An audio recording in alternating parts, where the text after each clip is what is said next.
അപകടം എന്താണെന്ന് നിങ്ങളെ ബോധ്യപ്പെടുത്താൻ വേണ്ടിയിട്ടാണ്. ബസ്സിൽ നിന്ന് ഇറങ്ങി വരുന്ന കുട്ടി ഈ സൈഡിലൂടെ ഇവിടെ ഇറങ്ങി നിൽക്കുമ്പോൾ അതിന്റെ ഉള്ളിലിരിക്കുന്ന ഡ്രൈവർ ആ കുട്ടിയെ കാണാൻ കഴിയില്ല. അതിനുശേഷം ഈ കുട്ടി ഇവിടുന്ന് ഇങ്ങനെ വന്ന് ഈ ബസ്സിന്റെ മുന്നിലൂടെ കയറി ഇവിടെ എത്തി ഈ ഭാഗത്ത് നിന്ന് ക്രോസ് ചെയ്യുമ്പോഴും അവിടെ ഇരിക്കുന്ന ഡ്രൈവർക്ക് ഇതിനെ കാണാൻ പറ്റില്ല. ഇതിനെയാണ് ബ്ലൈൻഡ് സ്പോട്ട് എന്ന് പറയാ.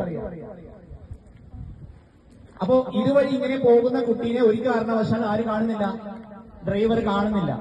അപ്പോ ഒരു ബസ്സിന്റെ മുന്നിലൂടെ ജീവിതത്തിൽ ഒരിക്കലും ഇതുപോലെ നിങ്ങൾ ക്രോസ് ചെയ്യാൻ ശ്രമിക്കരുത്.